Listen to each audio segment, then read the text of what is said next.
Hello friends, welcome back to active mind. तो friends, आज हम देखते हैं प्रियम्बल यानी जो हमारा प्रस्तावना है। प्रस्ताव यानी इसको हम उद्देशिका भी बोलते हैं, कभी कभी उद्देशिका के नाम से भी आता है। तो फ्रेंड्स, आप देखिए प्रियम्बल क्या है। तो संविधान का सार या सारांश है क्या प्रियम्बल, यानी समरी है हमारे संविधान की। तो preamble gives an idea of, यानी जो प्रियम्बल है वो किस चीज के बारे में बताता है। सोर्स ऑफ कॉन्स्टिट्यूशन यानी संविधान का स्रोत क्या है। नेचर ऑफ इंडियन स्टेट यानी इंडियन स्टेट जो है उसकी प्रकृति क्या है। इट्स ऑब्जेक्टिव यानी इसका उद्देश्य क्या है।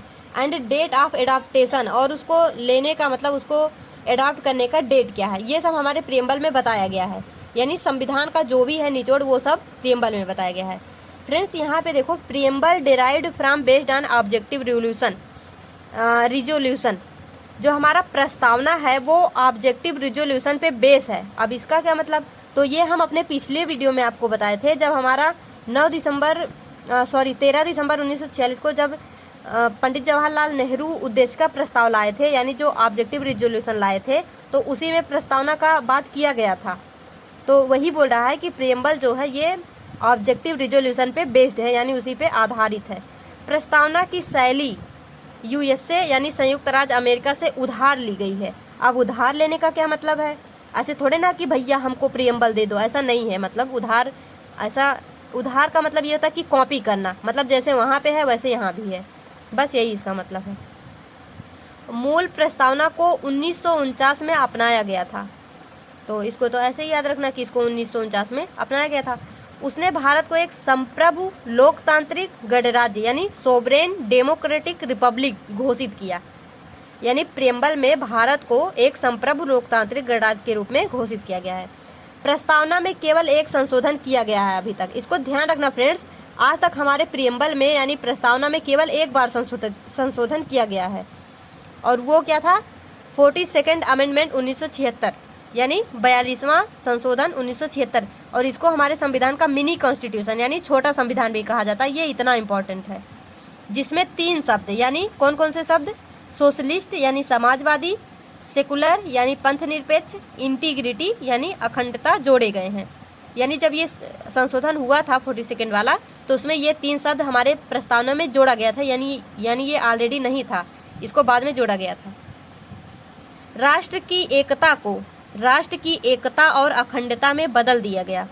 यानी जो जब हमारा पहले प्रस्तावना था उसमें बात किया गया था राष्ट्र की एकता, लेकिन जब ये संशोधन हुआ तो वहां पे बात किया गया कि राष्ट्र की एकता और अखंडता। इसको ध्यान रखना। अभी हम आपको उसका मतलब दिखाते हैं कि प्रस्तावना है कैसे। प्रस्तावना का पृष्ठ भारत के मूल संविधान के अन्य पृष्ठों के साथ व्यवहार राम मनोहर सिन्हा द्वारा सजाया गया था। यानी हमने आपको बताया था ना कि संविधान को मतलब किसने सजाया था, किसने लिखा था, ऐसे करके।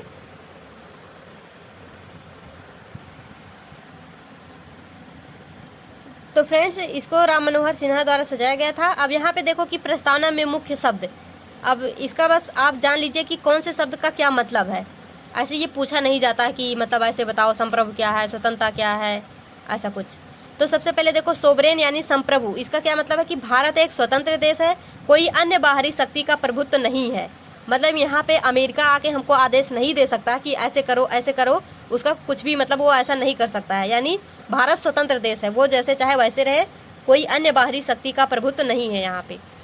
लिबर्टी क्या है, स्वतंत्रता, यानी व्यक्तियों की गतिविधियों पर प्रतिबंध लगाने में अनुपस्थिति। यानी हम जैसे भी चाहे वैसे जिए, कोई प्रतिबंध नहीं लगा सकता है कि मतलब दायरा नहीं बना सकता है हमारे लिए, वही है स्वतंत्रता। समाजवादी क्या है कि सार्वजनिक और निजी क्षेत्र एक साथ, मतलब मिश्रित अर्थव्यवस्था। आप जानते हैं ना कि हमारे जो भारत है, यहाँ की अर्थव्यवस्था मिश्रित है, यानी सार्वजनिक हो या निजी क्षेत्र हो, सबको एक साथ सबका विकास किया जाएगा, वही है हमारा समाजवादी।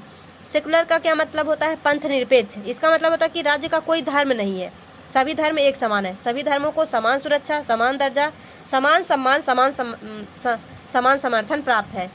यानी सेकुलर का ही मतलब होता है कि कोई भी मतलब धर्म निरपेक्ष बात वही होता है, चाहे बोलो पंथ निरपेक्ष या बोलो धर्म निरपेक्ष। यहाँ पे देखिए फ्रेंड्स, डेमोक्रेटिक यानी लोकतांत्रिक का क्या मतलब है, सर्वोच्च शक्ति लोगों के पास है, भारत में अप्रत्यक्ष लोकतंत्र है।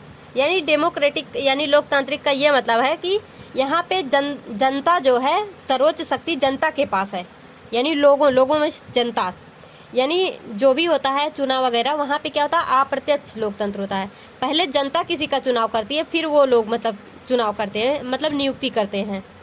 अब जैसे देख लो, प्रधानमंत्री के चुनाव के लिए ही सबसे पहले मतलब जनता एक अपना एक मतलब एक मेंबर चुनती है, फिर वो मेंबर जो है वहाँ पे प्रधानमंत्री की नियुक्ति करते हैं। तो वही है, मतलब यहाँ पे जनता के हाथ में है सब कुछ।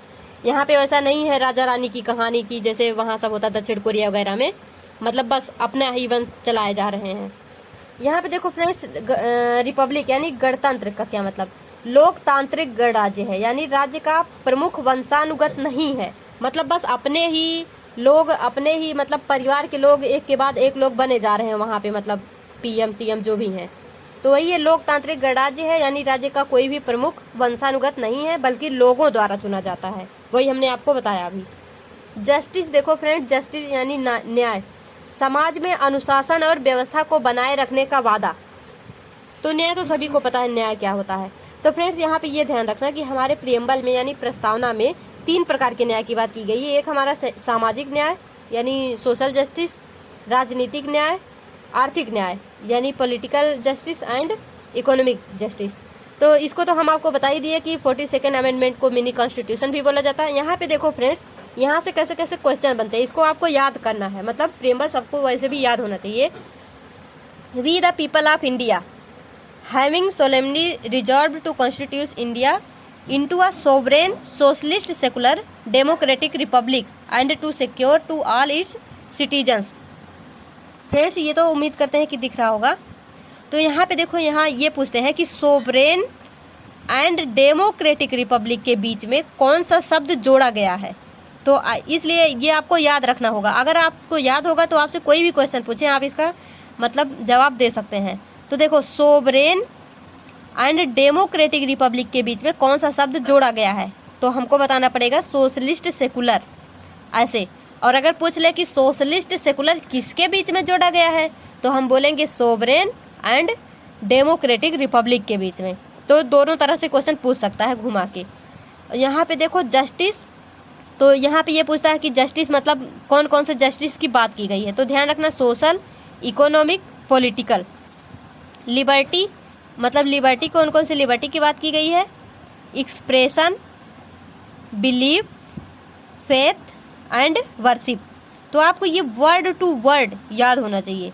इक्वालिटी की बात मतलब किस किस चीज़ की इक्वालिटी की बात की गई है, equality of opportunity and to promote among them all, और वो उसको मतलब सबके बीच में प्रमोट करने की, मतलब सब लोगों में समानता। फ्रैटर्निटी यानी बंधुत्व, जिसको बोलते हैं भाईचारा। Assuming the dignity of the individual and the unity and integrity of the nation. यहाँ से वैसे इसको तो नहीं पूछेंगे, क्योंकि यहाँ से क्वेश्चन बनता है कि किस बात के इक्वलिटी की बात की गई है और किस बात की लिबर्टी की बात की गई है, और जस्टिस में मतलब कौन कौन से जस्टिस की बात की गई है। तो फ्रेंड्स, इस वीडियो में यहीं तक। Be happy, be positive, all the best.